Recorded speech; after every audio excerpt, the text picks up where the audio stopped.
Question number 4 पूछ रहा है आपसे, हमें इसमें 3 रजिस्टर्स दे रखे हैं, 2 ओम, 3 ओम, 6 ओम।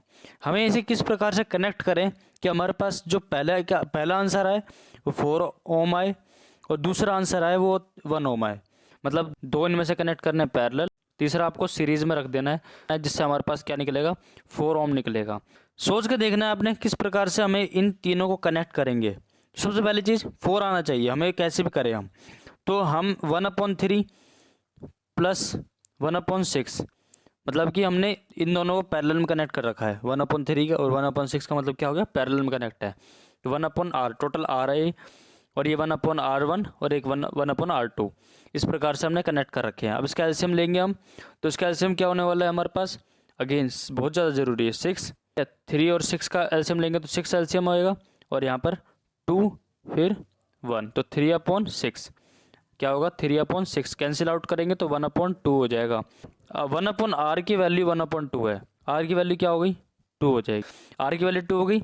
ये हमारे पास क्या था, इन दोनों का निकला गया, इन दोनों का निकला है। और फिर इसको ऐड कर देंगे, सीरीज में था तो सीरीज में क्या होगा, ऐड हो जाएगा ये, ठीक है।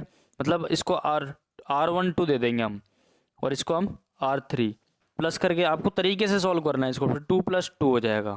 और अच्छे समझ में आएगा आपको। देखो आंसर, आप इसका आंसर इस तरीके से डायग्राम बनेगा ये, और ये सॉल्यूशन इस प्रकार से होएगा। R12 इस प्रकार से आपका R12 करके ये सॉल्यूशन होगा। आपको इस प्रकार से सीरीज में कनेक्ट करके हो जाएगा। ऐसे ही फिर हम बात करेंगे बी वाले में, तो जो 1 ओम आ रहा था उसमें कैसे भी करें हम सॉल्व करना है, बस हमें पैरेलल से किया हमने, इस प्रकार से करेक्ट है। दे रखी है ये चीज़, हमें क्वेश्चन में दे रखी थी। लास्ट में क्या करा हमने, ये 1/r की क्या वैल्यू निकल, 6/6, मतलब कैंसिल आउट कर देंगे यहाँ पर तो 1 बच जाएगा, 1/1। फिर हम रेसिप्रोकल कर देंगे, r की वैल्यू तो 1 ही होगी क्योंकि नीचे का 1 ऊपर आ जाएगा और नीचे का ऊपर का नीचे आ जाएगा, तो कोई फर्क थोड़ी पड़ेगा, 1 ही रहेगा। क्वेश्चन नंबर 5 आपसे क्या पूछने की कोशिश कर रहा है कि टोटल रेजिस्टेंस कब ज़्यादा होता है कब कम होता है। टोटल रेजिस्टेंस कब ज़्यादा हाईएस्ट होता है, जब हमारे पास जो रेजिस्टेंस होता है वो हमारा किस प्रकार में सीरीज में कनेक्ट हो। यदि हम बात करें रेजिस्टेंस लोवेस्ट कब होता है, सबसे कम कब होता है, जब हमारा रेजिस्टेंस पैरेलल में कनेक्ट होता है। तो ये आपको पहली लाइन का बोल रही है, connecting resistors in series always gives maximum resistance and parallel gives minimum resistance. सबसे पहली चीज़ तो हमें ये पता होनी चाहिए कि सीरीज में हाईएस्ट होता है रेजिस्टेंस, और फिर हमें कैलकुलेट करके दिखाना है कि किस प्रकार से ये तीनों को ऐड करना है, ये हमारे पास हाईएस्ट निकल जाएगी। और लोवेस्ट में किस प्रकार से हमें करना है, हमें लोवेस्ट के अंदर 1/r के मतलब पैरेलल की फॉर्म में लिख के दिखाना है कि लोवेस्ट पैरेलल में तो होती है भाई रेजिस्टेंस, यस और नो। हमें वो चीज़ कैलकुलेट करके बताना है इस प्रकार से लोवेस्ट रेजिस्टेंस कैसे लोवेस्ट है। तो इन चारों को हमने किस प्रकार से करना है, इसका एलसीएम लेकर, और यहाँ पर 1/r था, रेसिप्रोकल कर देंगे। तो ये चीज़ याद रखना रेसिप्रोकल करने की। अब इसे कैंसिल आउट करेंगे तो कितना होगा, 1/2 हो जाएगा।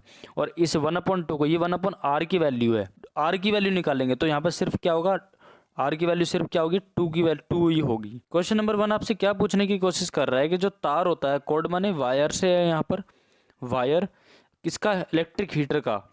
जो नॉर्मल तार देखते हो ना आप, तार जो होते हैं वो क्यों नहीं ग्लो करता, वो क्यों नहीं चसता, वो लाल लाल क्यों नहीं चसता, बजाय उसमें जो एलिमेंट लगे होते हैं, जैसे आप देखते हो ना उस चसते हैं, जो रेड कलर में चसते हैं, तो क्या होते हैं वो इलेक्ट्रिक, वो क्या होते हैं, हीटिंग एलिमेंट होते हैं।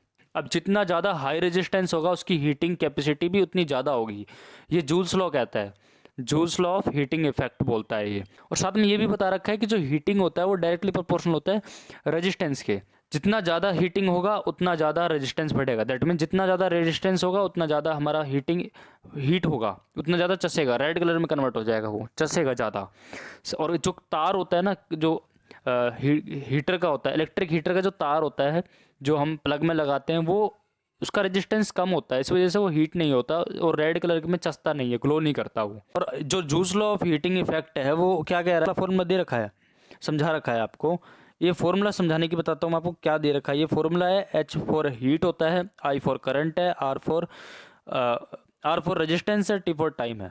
इसी को यदि मैं दूसरी फॉर्म में लिखना चाहूँ, H = VIT की फॉर्म में लिख सकता हूँ, यस और नो। क्यों नहीं लिख सकता, लिख सकता हूँ, ऑफ कोर्स लिख सकता हूँ। क्यों लिख सकता हूँ भाई, बिकॉज रीज़न क्या है कि V का ओम्स लॉ के अकॉर्डिंग V = IR होता है। यदि मैं पावर के बारे में बात करूँ, पावर के बारे में, तो पावर का फॉर्मूला होता है VI, पावर का फॉर्मूला होता है VI, V मतलब पोटेंशियल डिफरेंस और I मतलब करंट। और एनर्जी कंज्यूम के बारे में बात करूं, एनर्जी कंज्यूम, ध्यान से समझना, एनर्जी कंज्यूम एनर्जी मेरी कितनी कंज्यूम होती है, तो वो होती है P मल्टीप्लाई टाइम। तो ये होती है energy consume, P power multiply time. और एनर्जी को किस में ऐसा यूनिट क्या होती है, जूल होती है। हीट की क्या होती है, हीट भी एक एनर्जी होती है, तो इसकी भी जो ऐसा यूनिट होती है वो जूल में होती है। पावर की ऐसा यूनिट वॉट होगी, वॉट, WATT वॉट, ठीक है। सबसे पहले क्वेश्चन पढ़ के देखते हैं इसका। Why does the code of an electric heater not glow while the heating element does? Answer number 1, the heating element of an electric heater is a resistor. According to Joule's law of heating, the amount of heat produced by it is proportional to its resistance. The resistance of the element of an electric heater is very high. As current flows through the heating element, it becomes too hot, glows red. On the other hand, the resistance of the cord is low. It does not become red when current flows through it. Question number two क्या कहने की कोशिश कर रहा है, आपको calculate करने, compute करने के लिए, कैलकुलेट करने के लिए बोल रहा है हीट को, जो कि आपको एक ट्रांसफार्मिंग ये आपको चार्जेस दे रखा है। सिंपल सा आपको करंट का फॉर्मूला लगाना है, जो चार्जेस वाला फॉर्मूला था, current equal to charge upon time. Charge और कितना टाइम दे रखा है, 1 आवर दे रखा है, 60 सेकंड। टाइम को किस ऐसा यूनिट क्या होती है, सेकंड होती है। करंट का फॉर्मूला लगाएंगे हम तो क्या होगा, Q upon T। Q charges coulomb में होते हैं, तो चार्जेस क्या दे रखे हैं हमारे पास, ये दे रखा है, गुलाम में दे रखा है। और टाइम क्या दे रखा है, 60 मल्टीप्लाई 60 कर लेंगे, एक आवर में कितने सेकंड होते हैं, 60 मल्टीप्लाई 60 टाइम निकल जाएगा ये। तो हमारा इस तरीके से हमें रिलेशन करना है। सिंपल सी पहले हीट निकालने के लिए बोल रहा है, तो हीट निकालने के लिए हमें जूल्स लॉ लगाना है। सबसे सिंपल सा ये, आपको हीट आगे समझ लो, जूल्स लॉ है, जूल्स लॉ का फॉर्मूला लगाना है। सीधे सीधे बात करो, यहाँ पर वोल्टेज दे रखा है, that means H equal to, ये वाला फॉर्मूला पढ़ा था I²RT। अब इसके अंदर हमने H इक्वल टू ये भी पढ़ा था, H इक्वल टू VIT भी पढ़ा था, पढ़ा भी किया था हमने, समझा था। तो H इक्वल टू VIT। अब इसमें देखो पोटेंशियल डिफरेंस दे रखा है, V दे रखा है, करंट भी दे रखा है, करंट भी निकाल लिया हमने, करंट भी एक तरीके से निकाल लिया हमने, चार्जेस निकाल सकते करंट का फॉर्मूला लगा के, फिर टाइम भी हमने निकाल लिया। और ये रिलेशन हमें पुट आउट करना है, क्योंकि सब कुछ इसमें दे रखा है। ये इस तरीके से हमने फॉर्मूला यहाँ पर लगाना है, दे रखा भी है। फिर आपको यहाँ पर समझना आगे, उसके बाद कैसे दे रखा है, उसके बाद आपको समझना है, इसके बाद समझ में आगे चीज़ें आपको समझ में आएगी। अब आगे जैसे जैसे देखोगे आप, ये हमने चार्जेस का फॉर्मूला लगाया, कुलाम का, इस तरीके से पुट आउट किया, और ये सॉल्यूशन इस तरीके से आएगा, ठीक है। फिर हमने क्या करा, ये इस तरीके से टाइम निकाल लिए सेकंड्स करके। ये आप इसे फॉर्मूले सब कुछ पुट आउट कर देना है, रख देना सबकी जगह पर। ये हमारा V हो गया, पोटेंशियल डिफरेंस हो गया, ये हमारे पास I हो गया, और ये हमारा T हो गया, टाइम हो गया, 60 मल्टीप्लाई 60 टाइम हो गया। ये कैलकुलेट करेंगे हम तो इतना जूल निकलेगा, ये हमारा जूल आंसर निकल गया। इसको चाहे तो ऐसे लिख लो, चाहे ऐसे लिख लो, एक ही बात है। क्वेश्चन नंबर थ्री, जब भी हम कोई भी न्यूमेरिकल जब सॉल्यूशन करते हैं, तो सबसे पहले देखना चाहिए हमें कि कैलकुलेट क्या करना है। जो कैलकुलेट करना है, हीट करना है, मतलब हीट का फॉर्मूला, सिंपल सी बात है, हीट का फॉर्मूला बोल रहा है VIT, सिंपल सा फॉर्मूला लगाना है। फिर आप जो जो गिवन है ना वो लिख लो, रेजिस्टेंस गिवन है, करंट गिवन है 5 एम्पियर, और टाइम दे रखा है। अब इसमें देखो VIT पोटेंशियल डिफरेंस और करंट T, तो इसका दूसरा फॉर्मूला भी है ना, VIT भी, फिर दूसरा फॉर्मूला भी आप देखोगे सीधा ऐसे भी लिख सकते हैं इसको हम, I²RT। अब इसका ये वाला फॉर्मूला हम पुट आउट करेंगे, VI²RT।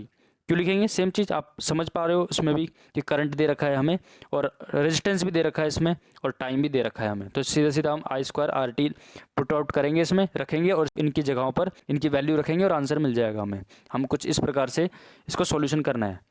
कैसे भी कर सकते हो, दोनों सही है, दोनों ही फॉर्मूले ठीक है। आप उस फॉर्मूले से भी, इस वाले से भी कर सकते हो, और दूसरे I²RT वाले फॉर्मूले से भी लिख सकते हो आप। तो इसको सॉल्यूशन करोगे, वही बात पड़ेगी, सेम बात है। क्वेश्चन नंबर वन आपसे पूछ रहा है, ऐसी कौन सी चीज़ है जो ये डिसाइड करती है कि कितनी करंट जाके कितना करंट फ्लो करना है? तो क्या है वो, अप्लायंस का उसका कंजप्शन स्पेलिंग दे रखी है, यहाँ पर भी दे रखी है। पहले मैं आपको क्वेश्चन पढ़ के बताता हूँ। What determines the rate at which energy is delivered by A current? Answer is the rate of consumption for electric energy in an electric appliance is called the electric power. Hence the rate at which energy is delivered by A current is power of the appliance. Question number two आपसे पूछ रहा है, यदि आपके पास 5 ampere का current, किसी भी electric motor 5 ampere का करंट ले रही है, और 220 वोल्ट लाइन है, सिंपल टाइम दे रखा 2 आवर का, निकालना क्या है, पावर निकालना है, ठीक है। किसका मोटर का, ठीक है। एक तो पावर निकालनी है और दूसरी एनर्जी कंज्यूम्ड निकालनी है।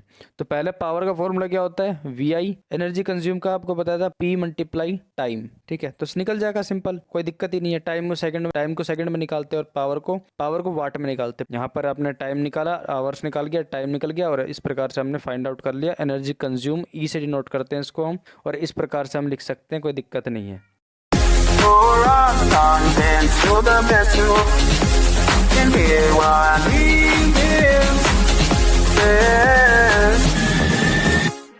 Quality education.